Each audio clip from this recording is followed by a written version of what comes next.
Hey there, and welcome to the Mindful Bullhorn.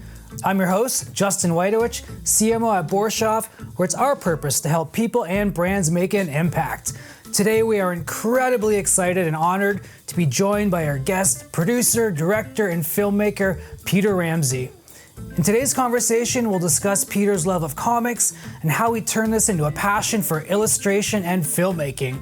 From his early beginnings as a storyboard artist at an agency, to illustrating storyboards for movies like Fight Club, Shrek, Boys in the Hood, Castaway, and Poetic Justice, just to name a few, to becoming the first African American to ever win an Oscar for Best Animated Feature in his work directing Spider-Man Into the Spider-Verse, and yet another Academy Award as executive producer of Hair Love. We can't wait to get into all of it. Let's go.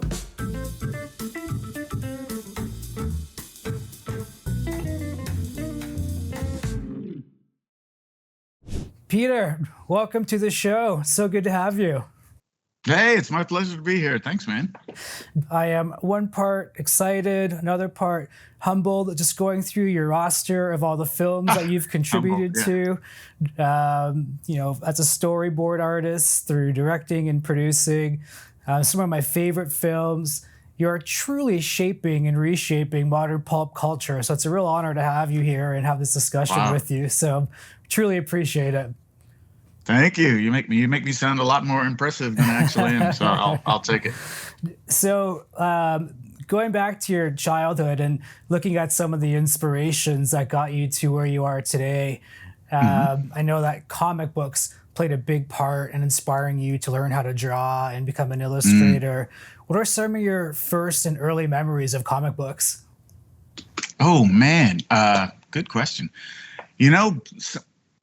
Weirdly, some of my very first memories were when I was a really small kid. My dad was a mailman, and once in a blue moon, he would get his hands on a comic book. Back in those days, people used to subscribe to comics, and they would send them in folded up in little long brown envelopes with the comic book like sticking out of the sides. It was really kind of like really pretty low tech and primitive. But once in a while, these things, people would move, or there would be some other reason that they couldn't deliver these comics, and he'd bring them home to me. And I remember, seeing a few of them, and I didn't know anything about the storylines. I didn't know anything about the characters.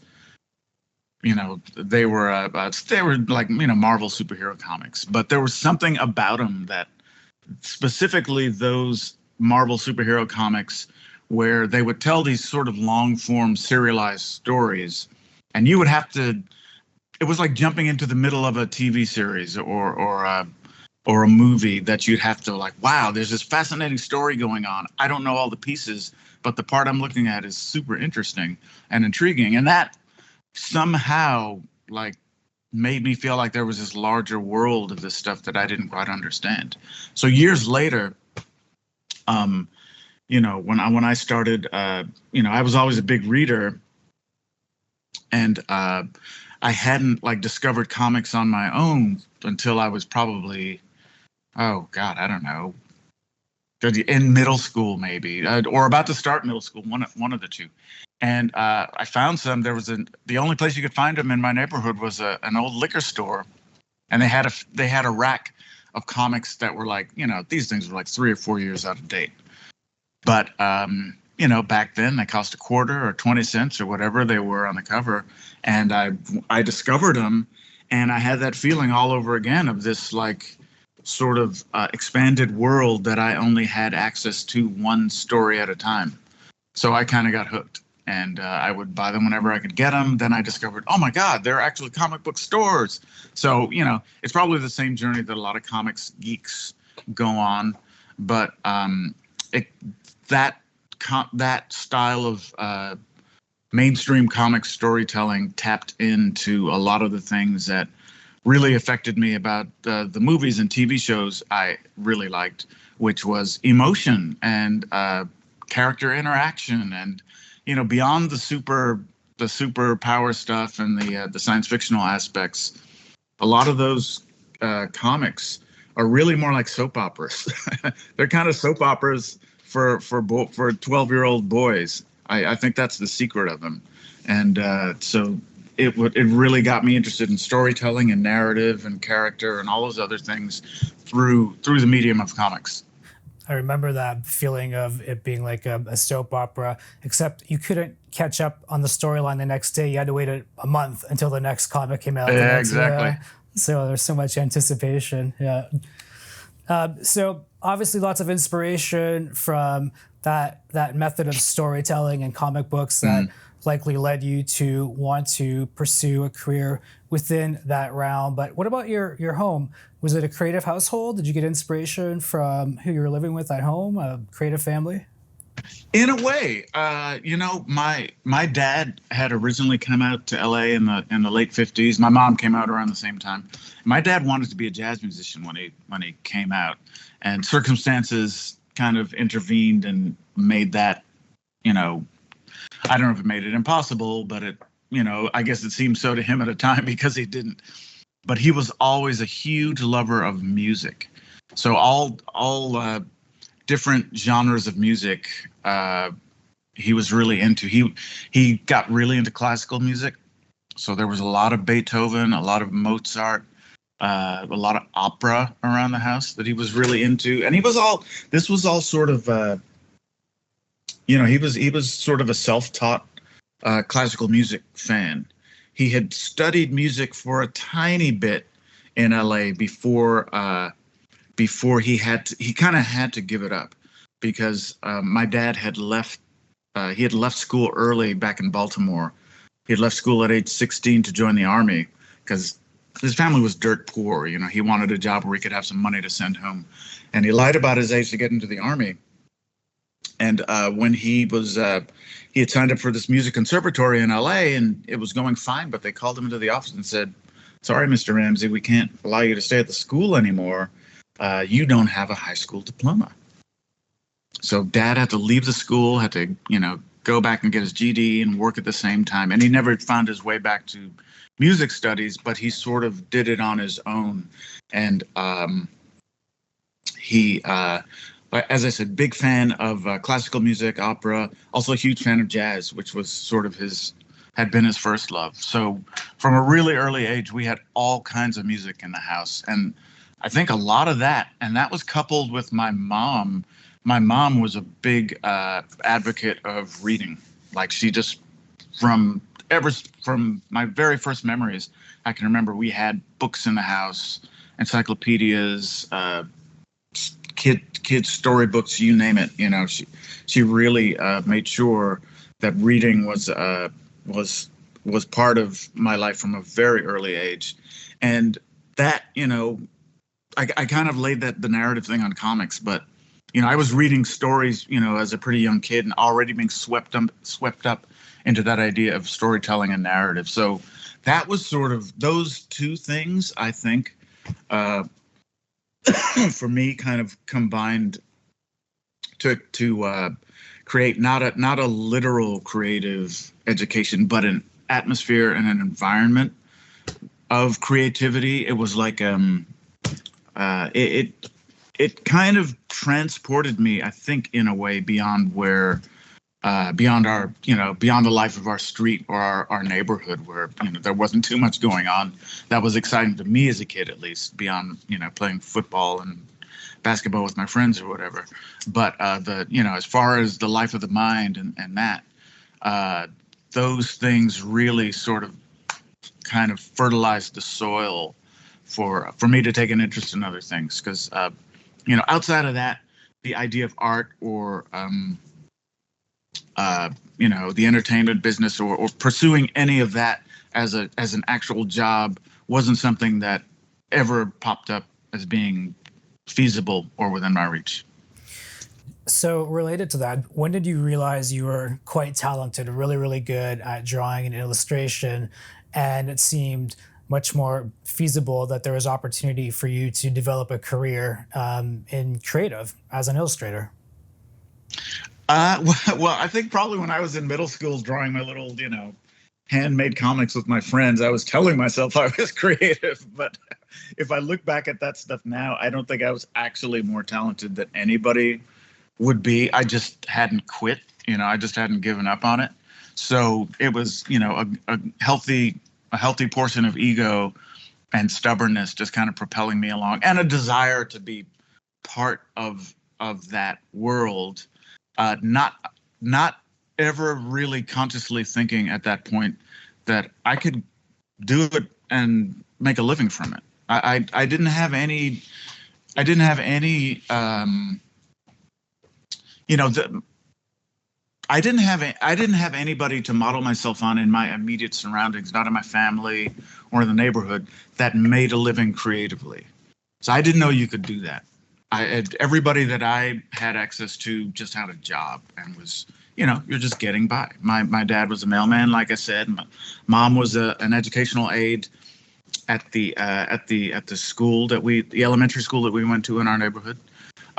Neither of them were professional people. Neither of them had been to college. It just wasn't something that was part of my reality. So I didn't have any concept of like, oh, you can get a job doing whatever you want, or you can like the job. That was kind of a black hole for me in a way. And I knew that there were people that did it. It just didn't seem to have any connection to my reality. So it wasn't until, I guess I was probably high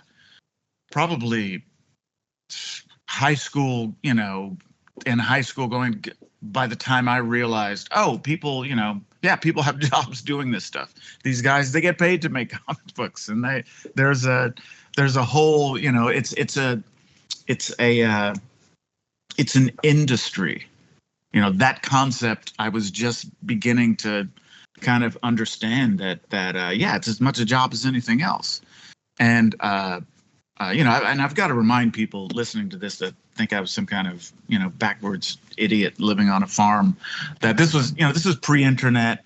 This was before the days they were doing stuff like reporting box office grosses on TV, like it was anything that anybody was interested in. There was so much more mystery and obfuscation around how the entertainment industry or the media worked, that it was like these things just dropped out of the sky. So by the time I was in high school, on my way to college, and I was actually now getting legit good enough at drawing that I thought, well, yeah, maybe I'm going to, I starting to send samples to comic book companies, getting rejected, and, starting to, maybe I can be an illustrator. I was getting my oil painting game up. And at the same time, I was becoming a much bigger and slightly more serious fan of movies. And I was starting to understand, oh, yes, real people make these. They don't just appear out of nowhere. And a director does this and producers do that. And, oh, I'm starting to get it. Still not really making the connection. You can do that, because that movies seemed like still to be a bridge too far. But what happened at UCLA, I went in as a fine arts major, and I went straight out of high school. I graduated when I was 17.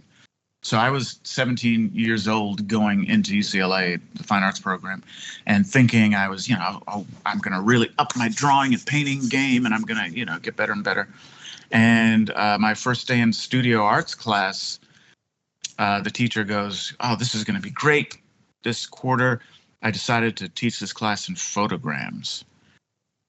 And I was like, wait, what? I was all ready to get my little smock on and be painting at the easel or whatever. And I'm like, what is a photogram? And he, explained, and it's actually super cool. It's really cool. You take a sheet of photographic paper, you arrange objects on it or materials, and you expose it to light, and then you have a really cool pattern or set of patterns, and you can make really, it's a really cool abstract form of abstract medium of art. But for me, art was like, it was like what it was like what you see on a paperback book cover, or it's like a classic painting, or it's like, I had a very limited conception of what art really was. And it kind of put me into a tailspin. I struggled through a year and a half of studio art classes at UCLA, trying to wrap my head around this larger conception of art with no context. And I had some great art history lectures. I had a lot of great educational experiences, and most of what I didn't know, I ended up learning, along the way. But it really put a big dent in my conception of myself as the art guy, which is what I had been in high school. The drawing guy, the art guy, the guy who knew about all this stuff. And I had to question, wow, I guess I'm not the art guy. Then what am I? What the hell? At the same time, I was getting really into my English Lit classes. So that was like pinging my narrative thing. And I started understanding that what I really enjoyed and what really held my attention, and what I could really, conceptualize for myself, was that I was into narrative. I was into telling stories with visuals, with pictures. And that dovetailed with movies. So it's around the same time I leave UCLA. I have some good friends who are really into film, and one of them is taking some film courses at Los Angeles City College, which had a really good program. I'm sure it still is a really great program. And he was taking some classes, and he was raving about that. So I said, I'm going to try it too. And I took a really great film history course and a really fun Super 8 course, made some Super 8 films, and I started getting bitten by the bug of actually doing it. And I started meeting a few people who were getting little jobs on the outskirts of the film industry here in LA. And that made me realize, oh my God, ordinary people that I know have something to do with this industry. An ordinary guy like me can work on movies. And that, once I started to really internalize that, I was like, well, I'm going to be a director then, because at that point I had started to understand what a director did. And I had a little grasp of film history and was learning a bit about film technique. And of course, so I say, well, I want to be Steven Spielberg, and I start kind of throwing myself into that. But the big hurdle back then without digital technology was the expense of making films on your own. To make something that had any sort of professional, anything approaching a level of professional quality was super just cost prohibitive back then, as anybody who's tried to make a short film will tell you. It was really expensive. I didn't have a lot of money. I was working minimum wage jobs. I didn't have, any sort of backing or connections in the industry or parents that would help me or that could help me. So I was trying to figure out, well, how do I get a foothold in this industry? And that's when I put the drawing skills together with the movie thing, and it's, what? Wow, storyboarding. I had actually run into a guy who was a storyboard artist, and he looked at my work and said, hey, I think you're good enough to try this. So I found an agency that repped storyboard artists for commercials, and they were moving into movies. And after a few times of submitting, a couple of different times submitting work to them, they finally took me on. And I started storyboarding for commercials, did it for a year, started thriving. It was like the most money I'd ever made in my life. This was I was like 24, 25, I guess.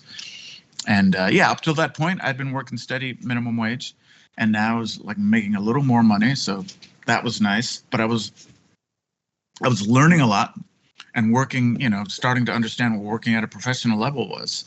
And at the end of that year, I got a movie, and it was an independent movie. It never got made, but I spent a lot of time working with a real cinematographer and a real director. And at the end of that process, I had a book of samples that helped me get other work. And I think the first real movie that I storyboarded on was Nightmare on Elm Street Part 5. Awesome. The Dream Child. Uh-huh. Yeah. Yeah, that's an incredible journey. Thank you for going into all of that detail. Really nice story. Yeah. Probably more than anybody wanted, but No, absolutely not. Extremely interesting. So then talk to me about your career in storyboarding for films. dozens and dozens of extremely popular films that we've all heard of and seen, and starting to make a name for yourself and getting great work into the world. How did you transition that into you becoming a director? And I believe, correct me if I'm wrong, the first time you had the opportunity to direct a feature was for Rise of the Guardians. Is that right? That's correct. Yeah, that's correct. So, so all through the 90s. I mean, once I started working, I was lucky. It was sort of a pretty much, compared to now at least, like a boom time for film production. There was a lot going on, and they there was a need on it was a kind of a real heyday of, like, big action movies and big spectacles, and those movies need storyboards. And so once I started working, I was lucky enough to get into the union pretty quickly, and worked with honestly a lot of guys who were my heroes. I storyboarded a couple of films for Steven Spielberg. I did a couple for David Fincher. Same with Spike Jonze. I storyboarded John Singleton's first 4 movies, starting with Boys in the Hood. And on the second one, I got to direct a little second unit for him. And that's something I did for like the next 2 movies after that for John. Directed some second unit. So I worked with tons of people. I mean, Ang Lee. Trying to think of David. I did a David Mamet movie, which was pretty wild. So Ron Howard, just like tons of different things all through the 90s. And the way I ended up, it's interesting because a lot of people only know me through animation because of Rise of the Guardians or Spider-Verse. But the way I got into animation was through a guy named Aaron Warner, who was he was a producer on a movie that I storyboarded as well as directed second unit on, called Tank Girl. And Tank Girl is kind of a crazy, punky sci-fi movie in the mid-90s. Really fun. Directed by Rachel Talalay. And I had worked with Aaron on that. We had a good relationship. And a couple of years later, I got a call from him, and he was at DreamWorks Animation working on the first Shrek movie. And he said, "Hey, I'm doing this thing over here at DreamWorks. It's, really interesting. This medium, it's still in its infancy, but I think you'd be a natural fit to work on something like this." And at the time, I was storyboarding probably, Fight Club or something like that. So I was sort of like, you can keep the kid stuff. I'm over here doing real movies, so maybe some other time.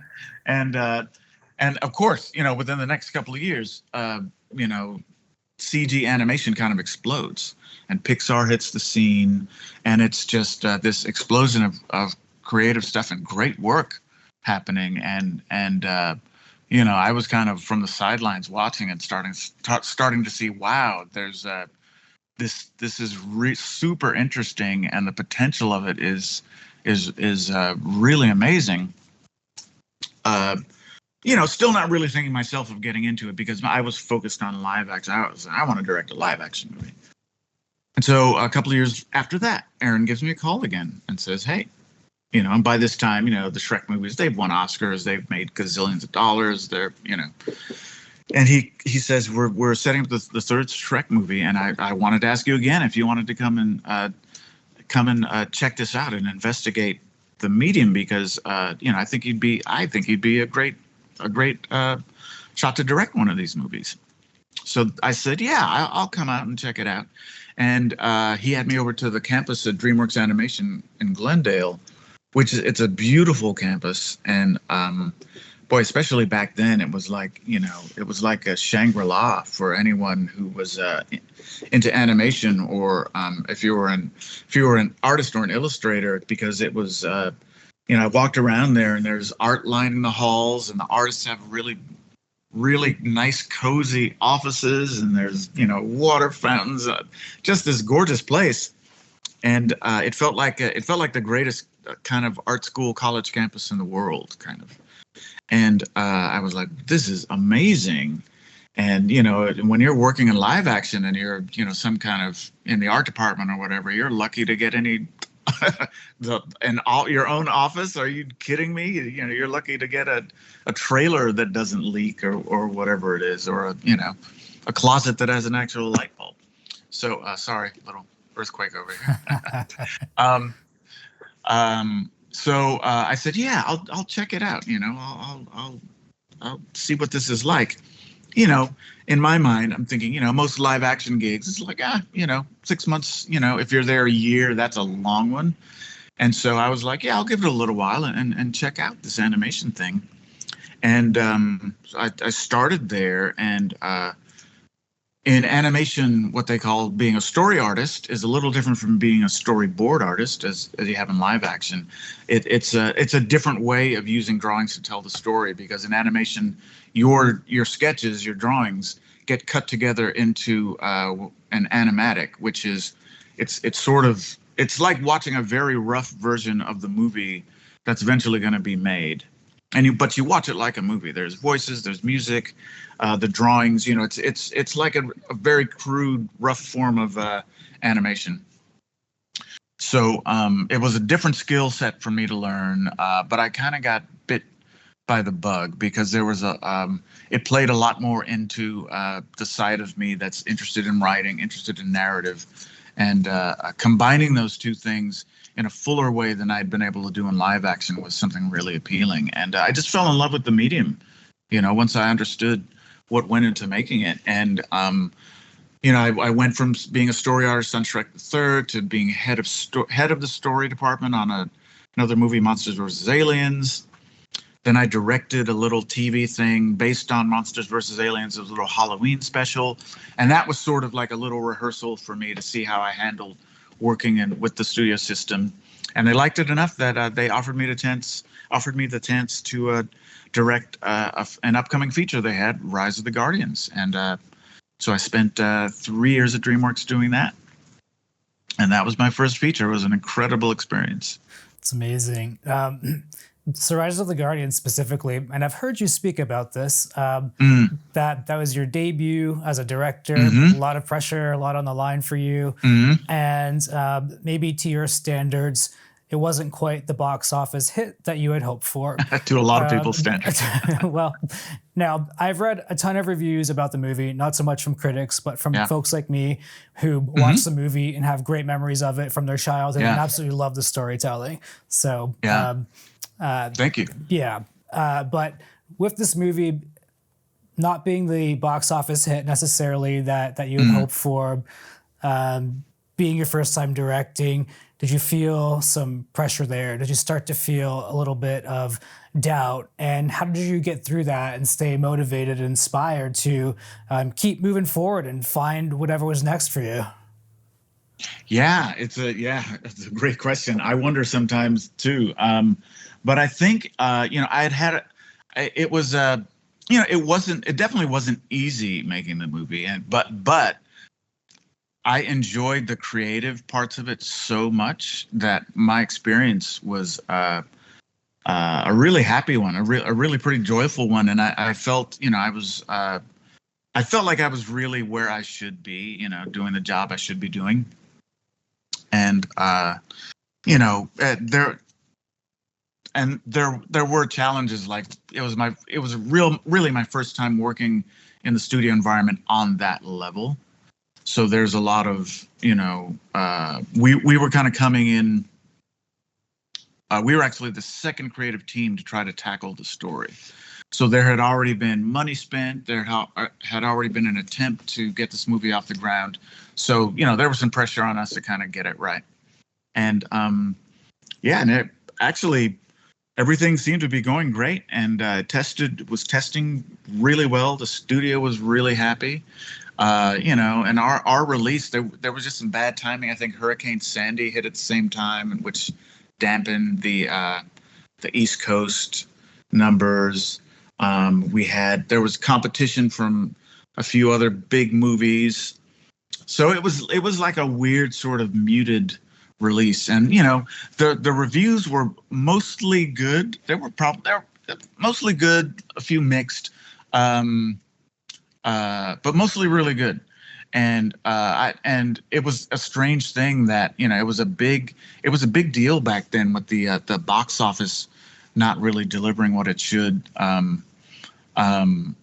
Because I think at the time, up till then, the release of just about any animated CG movie, had been like a huge, you had Pixar, Disney, everybody was used to these gigantic openings, and DreamWorks as well. It had always been that, but the industry was starting to cool off a little bit even back then. So we were sort of at the leading edge of that trend, and we were one of the like a little bit of a canary in a coal mine. I think that the audience was starting to age a bit, and other movies that traditionally hadn't been competition for these animated movies, like I remember we were up against Twilight and Skyfall. And those things were monsters. I mean, they were just vacuuming up all the money and all the screens. And, the marketing people hadn't really anticipated that, with the release dates or the release schedules. And they thought, if it's going to be the only thing for family viewing, these things these aren't really our competition. But it turned out they were. So we were kind of a little bit of the victim of changing times. But all that said, there were all these, headlines about DreamWorks, epic flop, losing all this money and yada, yada, yada. And it was like, it was weird because we were all trying to reconcile that with what we remembered in our previous screening of people crying and coming up to us and telling us how much they loved the movie. I mean, even the reviews, even the ones that didn't like it would sort of like let me off the hook pretty easy and say that, the direction is energetic and what are, it was like this guy did his best, but, X, Y, and Z. And so for me, it was sort of like, wow, it's this surreal position you find yourself in when anything you do gets out into the public sphere and to that extent where you're seeing, your articles about your movie in the trades. And it's like, wow, this is like, that's blowing my mind, just the fact that it's there. But the notion that it's getting all this attention and all this focus. And I was kind of like, well, it's weird though, because my experience of people experiencing the movie was all great, was all good. I would get letters all the time. I'd get letters. I get a lot of letters from people who told me, saw the movie, loved it. It helped our family through a difficult time. Or my son's autistic and he hasn't cried in 3 years, and when he saw your movie, it touched him so much that you wouldn't believe how many letters like that I've gotten. And so it was one of those weird things where most of the audiences that saw it really loved it. So I think that was really kind of what got me through, because I was the whole experience made me realize, when one of these things succeeds or when it fails, it's not just on one person or even on one team. Sometimes there's a lot of factors that go into it. So if you really take on too much of that burden unnecessarily, not saying that, you don't have any responsibility, of course, but when you take on too much of that burden for things that you just couldn't control, then that's when I think you really drive yourself crazy, and you have to find some sense of proportion. And the other thing for me was like, I still had my family and people who loved me and my friends. They didn't think I was an idiot. They weren't disowning me, and so it was. I think it was finding some proportionality within the experience that kind of allowed me not to let it totally sink me. There's so much truth to what you're saying, or that the power of the letter from your fans giving you positive feedback and using that to stay motivated. I was talking to a client just the other day who has represented clients, and he's really helped them move along in their lives. And he gets all these letters back from them, just thanking him for all the work and how much he cared. And it just means so much, and it's really inspiring for him. So just a lot of power in that for sure. I understand. 100%. Yeah, absolutely. So speaking of the next big thing, Spider-Man, Into the Spider-Verse. Yeah. Game-changing Spider-Man movie, game-changing animated film. How did that opportunity come about? When you first got the call or the email or however it was communicated to you, where were you? What did you feel? What was it like? Yeah. It's kind of a funny story because, after Guardians came out, I was at DreamWorks for, I think probably a couple more years after that. And, working on a few other projects, trying to get another of my own directing things off the ground, And at the time, the company was really, they'd had another few releases that had underperformed. So there was there was trouble in paradise over there. And so I ended up leaving a few years after and kind of freelancing around, and I got a job on a movie. Got a job to direct a movie, actually, that Avi Arad, who was a producer of the Spider-Verse movies as well as the live-action Spider-Man movies. And he was making a big animated feature in collaboration with some Chinese companies. So I got the job to direct this feature, and a couple of weeks into that job, I was in the offices and I started hearing people talking about Spider-Man. And I was like, oh. And I asked Avi, hey, man, are you guys doing another Spider-Man? Because at that time, they were doing the Andrew Garfield Spider-Man movies. And I didn't know they were going to make another one. They had made a couple. And so Avi said, oh, yeah, we're doing an animated Spider-Man feature over at Sony. And I said, oh, okay, that's cool. I was kind of thinking, who needs another Spider-Man movie? There's been a lot of those, but oh well, okay, that's great. And he says, yeah, Phil Lord and Chris Miller are going to be producing it. And that kind of stopped me in my tracks because, of course, I knew Phil and Chris's work from Cloudy with a Chance of Meatballs and the Lego movie. And they were at basically the cutting edge of animation at the moment. And so that got me really interested. And I said, oh, really? That sounds really cool. And he says, yeah, your name was on the list to direct, but I told him you already got a job. Oh, no. So I was like, oh, thanks, Avi. And sure enough, I learned that I was I had been, one of the main contenders for the job.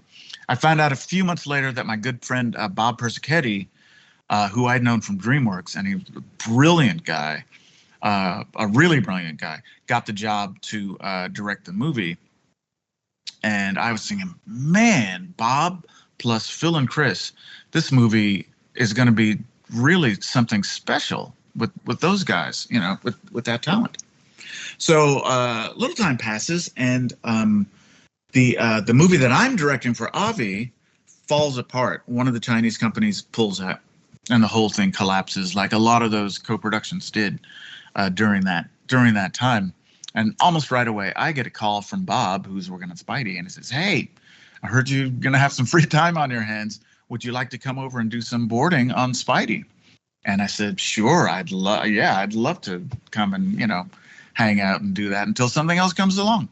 So I end up storyboarding on Into the Spider-Verse with Bob for, I don't know, it must be probably good 8 months, something like that. And learning about the project, I'm really blown away by the early artwork and the direction of it, and by what Phil Lord was bringing to it, which was this sort of like a real focus on the emotion of really digging into the character of Miles Morales, which had never been done in a movie.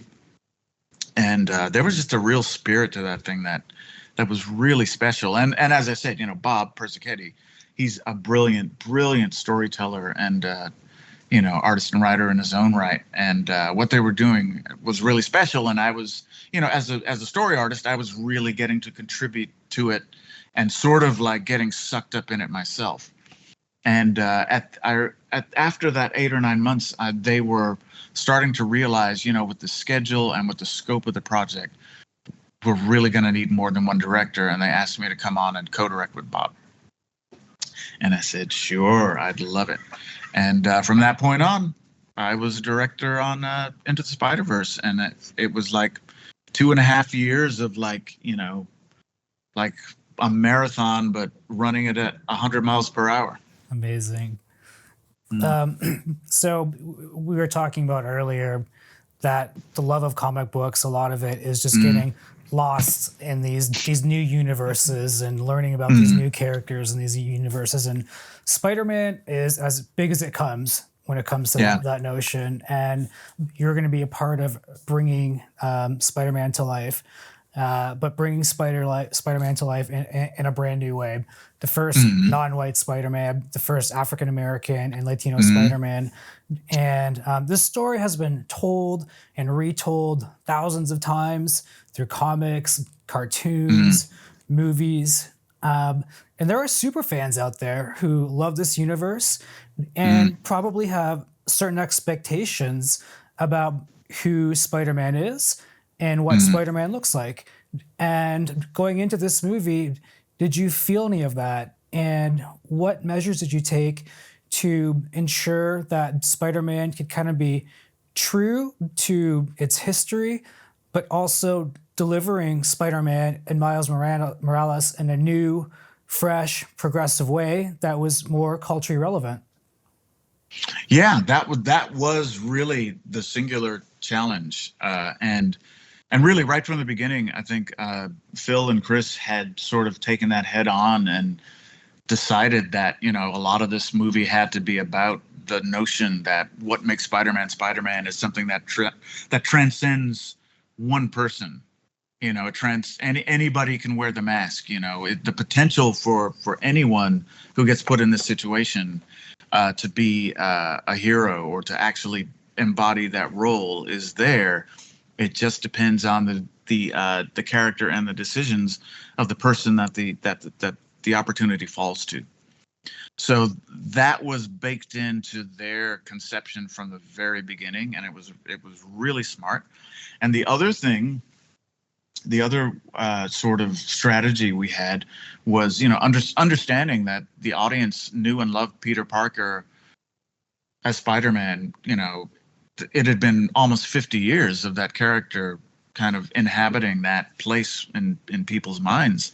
And, introducing Miles was a big deal. And unless they could empathize with Miles, unless they could sort of fall in love with him to the extent that people had always loved Peter Parker, that was going to be what determine the success or failure of the movie. And so we kind of plunged into, let's really dig into this kid. We've got to make him a real, what is a real 13-year-old Afro-Latino kid like now? What would he be? What music would he be listening to? What clothes would he be wearing? Where would he live? What would his parents be doing? What would his school be like? As much as possible, to give him the feel of a real lived-in life from that perspective. So, we've spent a lot of time, everything from the writing of his character to the him speaking Spanglish or Spanish with his mom, with having authentic, when they're cooking in the kitchen, that there's real Puerto Rican food that's, rendered and modeled. There's the texture of, the stuff in his room and the level of, it's a cop and a nurse. So, what does their house look like? How much, how fancy or not fancy does it look? There's, when he's walking to school, what's the way that he walks through the neighborhood? What is that like? who's on the streets, what are the colors of the faces that he's passing, so all these little details, you know, extending out to the way we design New York. Yes, the movie has a stylized look, but it's based very much on exhaustive research of actual Brooklyn streets and the other boroughs as well. It's all based on observation of real life. So that idea of making him real and empathetic and relatable was at the core of just about every decision we made. And so I honestly think that's why all that allowed people to be able to latch on to those specific things about him as a person, so they could empathize with him and they could root for him. And it's like, yeah, you want this kid to succeed as Spider-Man because, he feels real enough that you like him, and you get him. And so, that was all the tools of making a movie, from the writing to the design to, the music, the sound, the music. That was, our idea was that, in a sense that it was, if Miles could score the soundtrack to his own life, what would it sound like? What music does he love? What music does a 13-year-old Afro-Latino kid love? Well, it had to be hip hop, and how could we integrate that into an emotional and epic kind of soundscape that would represent what he was going through in the movie? So our composer Daniel Pemberton came up with this hybrid style of doing it that we were like, yes, that's it, exactly, that's it, 100%. And he made a dream come true for us in that way. So yeah, all these creative decisions, it was all aimed at like bringing Miles to life so that people could go on that journey with him. Yeah, all those things that you just mentioned, I mean, truly bring that character to life in such an authentic way. Uh, Mm-hmm. it really comes through it in watching the film, and the soundtrack's unbelievable as well. And what I think Mm-hmm. is really interesting and just amazingly cool is I have a little guy. He's 6 years old, and so he doesn't really know who Peter Parker is or was, and his Mm-hmm. first exposure to the character Spider-Man was Miles Morales. So Miles Wow, Morales yeah, is Spider-Man is his to my little Spider-Man. guy. Yeah, and he's got the costume, and he literally wore the knees out of it. He wore it every single day Yeah. for about a year, and so that's Mm-hmm. what I mean by you're reframing pop culture today, and it's awesome. It's such a good story. Yeah.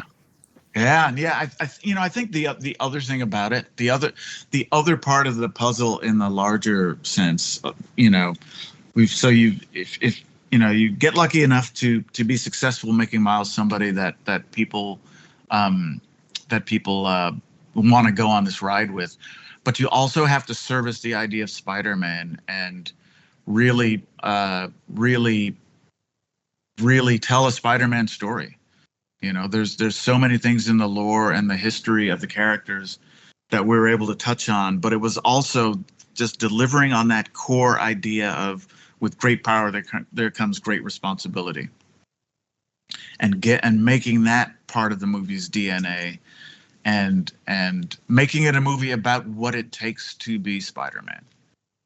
That was the other big thing I think that helped us, was that, yeah, you've got a new character becoming Spider-Man who's nothing like Peter Parker, conceivably in any way, almost. But it's just as much a Spider-Man movie as any classic Spider-Man story.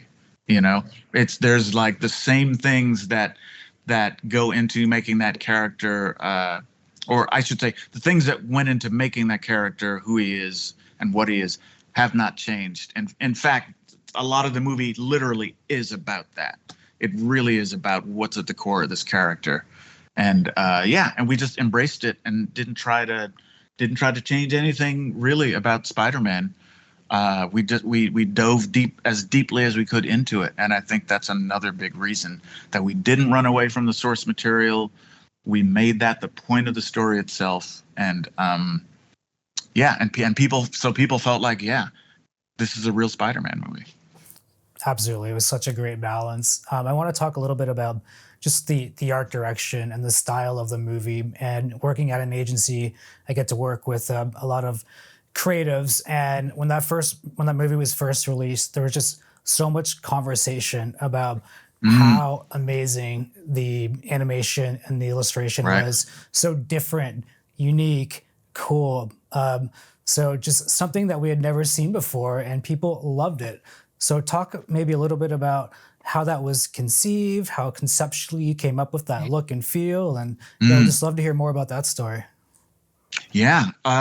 Well, the I remember when I first came on, there had been some great pre-production artwork done by Alberto Mielgo. And Alberto, a lot of people probably know him from some of the great stuff he did in Love, Death, and Robots. He did that incredible Love, Death, and Robots piece. But he was involved with the project from very early on and did some stuff. And it started cementing this idea of a really contemporary look and feel of this world that was a stylized take on reality. That there was that it was like, it was really going to look at the world in a way that you could really feel the reality of it, the visual cues of the environments. But there was this overlay of taking stylized details from comics, and that was from the very beginning. We were kind of tasked with making this movie different than any other Spider-Man stuff that had been out. And really, that was the only thing that Sony, the largest studio, was really concerned with, was like, you know what? Go on and do whatever you want to with your little cartoon. Just don't confuse people about anything. Don't get too close to our big live action movies. Those are our babies. And we're like, okay, sure. And so we kind of ran with the comic book idea. What was the plan, and to see how far we could go with it and push it and use it as our aesthetic. And it was it was a great idea in theory, but then we had to figure out how to do it visually. And luckily, we had an incredible production designer, Justin Thompson, who's now directing was one of the directors on the last movie, and he's also directing on the next one. And Justin, working with him, we started like sort of exploring what could we bring from comics that would translate to to the look and feel of this film. And we were all like, I know I was desperately tired of the way that most CG animated movies look. I was trying to push some things on Guardians way back then to get that to feel a little different than most of those movies looked. But by the time of Spider-Verse, we were all desperate for something new and fresh and different. And Phil and Chris, they were like determined to like push us as far as anybody could possibly be pushed to do something different. So we started working really hard on ways to translate the feel of reading a comic book to a moving image. And things like, the dot matrix pattern that old comics were printed with. That was like a real signifier that we wanted to figure out how could we use something like that. Black ink lines on our characters, was a big thing, and something that you really didn't see in CG animated movies that were, determined to get away from a 2D look. We were like, what happens if we embrace that a little more and try to make our movie look a little more graphic, like a comic book drawing? Which also led us to some technical things with the animation, because there's things about the graphic style that don't lend themselves to the way that most CG movies at that time were actually technically animated. So that had an influence on the animation style. So it was like this cascading effect of, once you start making decisions in one area, they start affecting other areas. And so, it was like honestly, it was probably a good year and a half of R&D of just nailing the look and figuring out what the visual language of the movie was. And that includes stuff like, pretty early on, I think We knew we wanted to work with panelization, like comic book panels up on screen, sound effects and word balloons. That was something that we knew we wanted to play with. And we, as time went on, we kind of figured out a rationale for when we would introduce them and give a little, a little bit of a reason for them to exist that felt fun and tied into the story. So, but I remember us really sweating buckets because it had been a year and we still didn't know what a normal person really would look like with daylight falling on them. I think we had made really good progress in the environments and things like that, but we were like, what does a person look like just walking around? And really finding that and finding we had a more sculptural modeling technique for the characters because the light would hit them differently. That felt a little more like comic book lighting. It was things like that.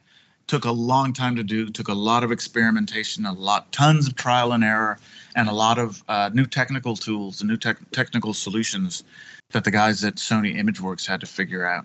So it was a long road. It was a long road. Well worth it. Looks so good. So cool.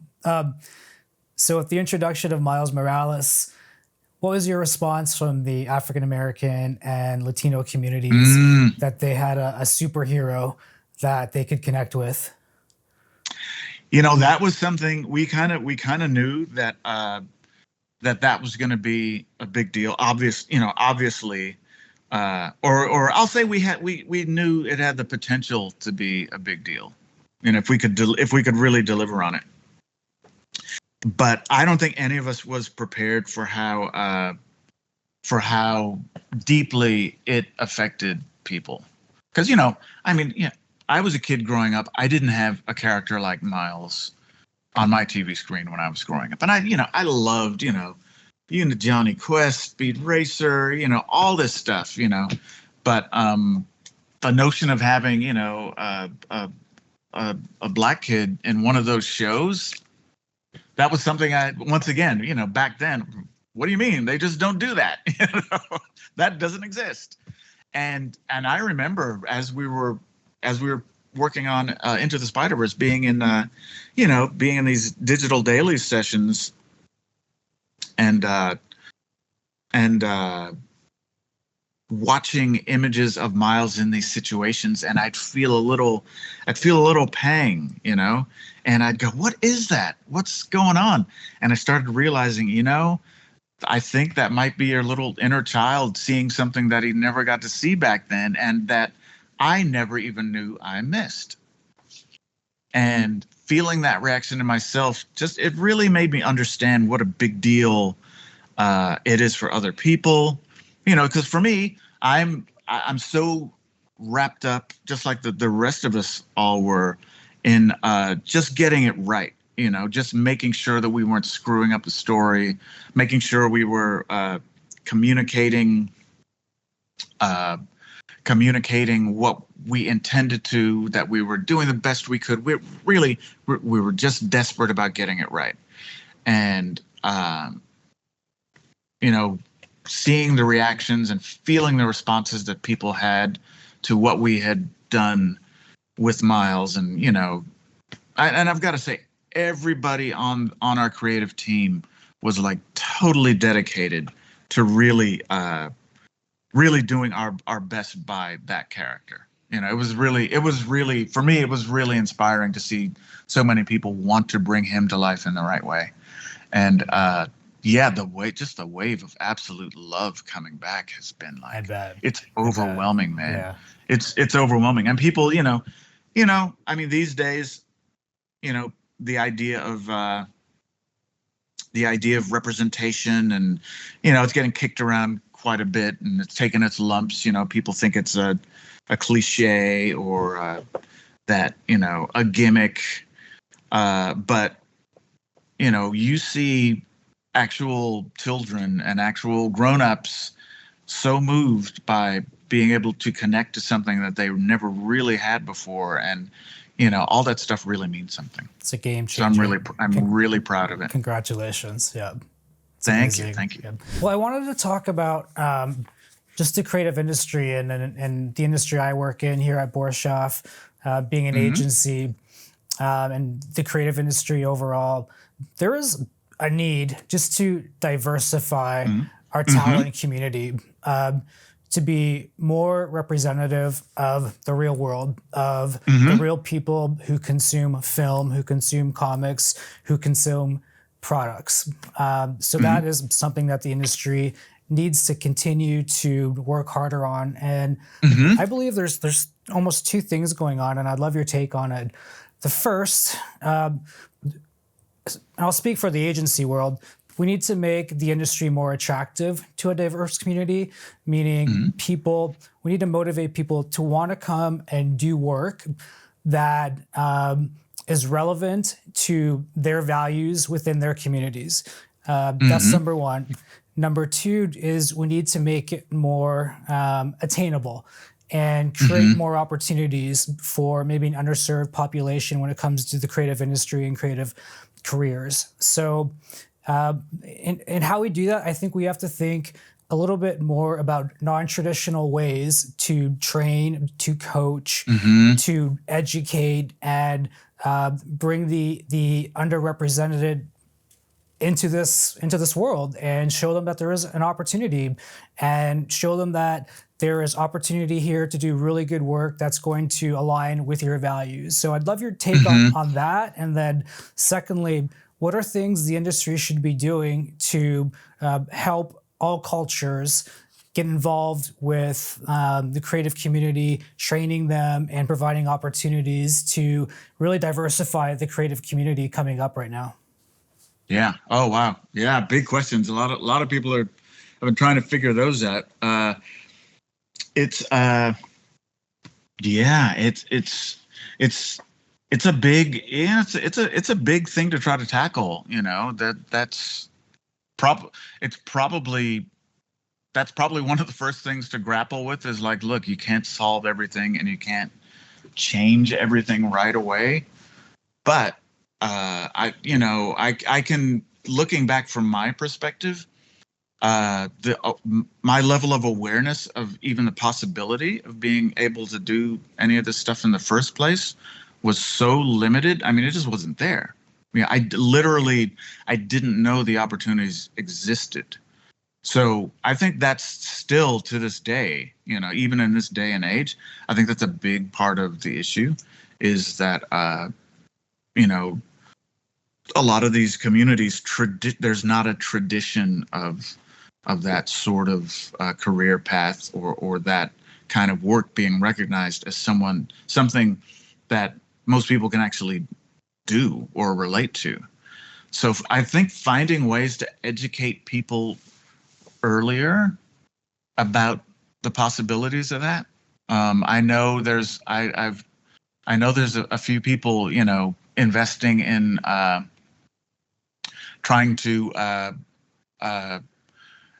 get this consciousness into the educational system a little earlier, or creating ways for kids at younger ages to be able to be exposed to this. So if there's that to me seems like a pretty vital thing for younger people to be able to get exposed to this at a more formative stage before they've either been sort of conditioned not to believe that it's for them, or they're on some other track, and they,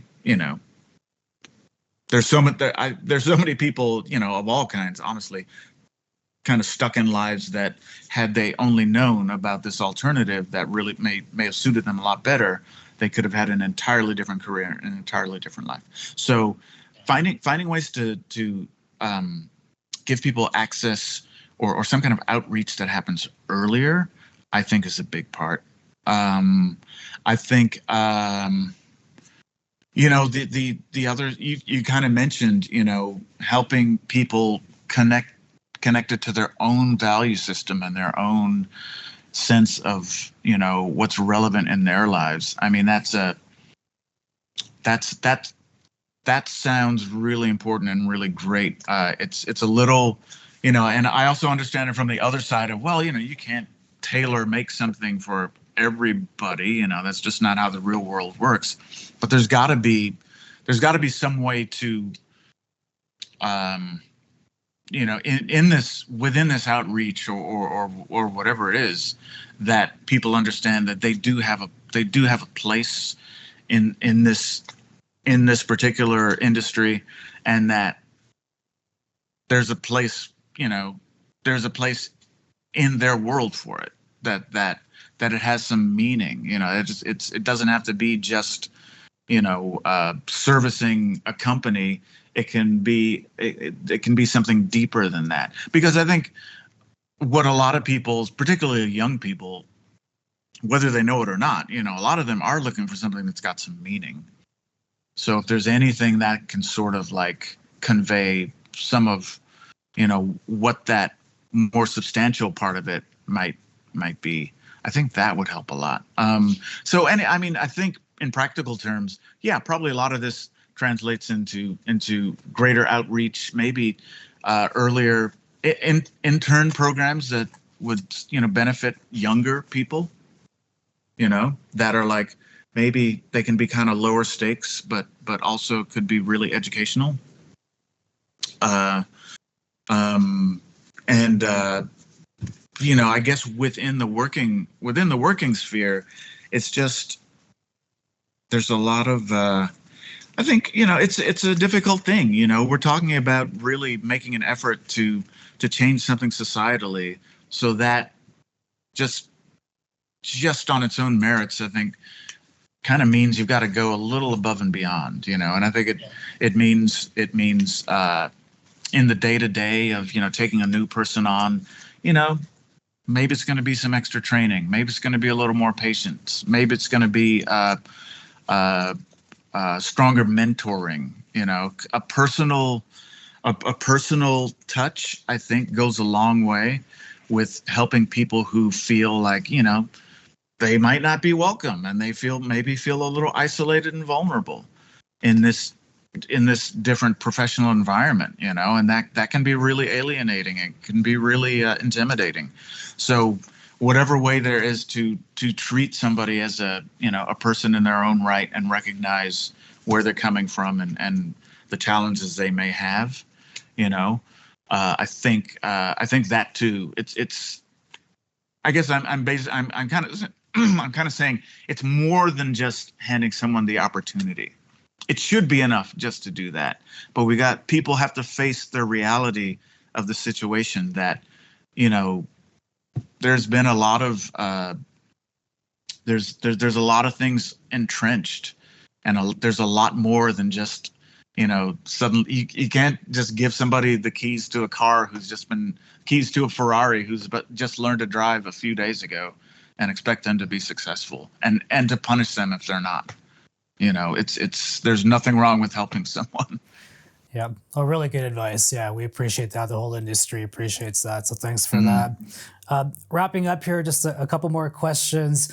Tell us what you're working on. What are some upcoming projects that we should look forward to? Oh boy. Yeah, there's a few I'm working on. Weirdly, the industry right now is in this weird kind of holding pattern where everybody's like trying to figure out what's going on with the studios and the streamers and the whole nine yards. So I, like a lot of other people, am working on like a dozen different things that may or may not be happening. But there's an animated feature at Sony Animation that I'm an executive producer on. That we're in development on that. There's actually, over the past few years since Spider-Verse, there was like, it was kind of booming for me for a while. I directed a Netflix miniseries called Lost Ollie, 4-part series that came out, I think, a year before last. There was, I directed a couple of episodes of, I did a Mandalorian episode, and I did an episode of the other Star Wars show, Ahsoka. I did those. Those both came out last year. I was EP of a Disney Plus animated anthology show called Kizazi Moto, which was a series of 10 short animated films by African directors and writers, which was really cool. I think that's still on Disney Plus. So I had this whole like constant like churn of stuff going on, and it kind of like I kind of cycled through a lot of those things just in time for like the industry to hit this slowdown with the strikes and all this stuff. So there's a few things. There's an animated feature I'm in like very early development on. We'll see what happens with that. There's a couple of live action movies. I've been trying to get back into live action. So there's one about the blues artist Robert Johnson that we've been developing.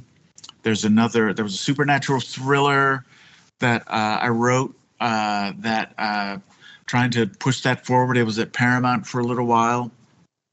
There's another couple of there's live action movie projects that have kind of like, been on the burners for a little bit and just kind of waiting for the industry to heat up again to see what happens. So everybody's hoping that there's a lot of contract negotiations and strike fears that have been slowing things down, but everybody's hoping that by the fall things start getting back to normal and we can see what happens again. Yeah, you sound busy. We'll keep our eyes and ears out for what's next, but tons of opportunity. Congrats. That's great. Thanks, man. Thanks. Yeah. Just knocking on wood. Last question for you. Spider-Man, Miles Morales, your animated short, Hair Love, both Academy Award winning films. What impact do you hope that they'll have on the world? Oh man, I just hope they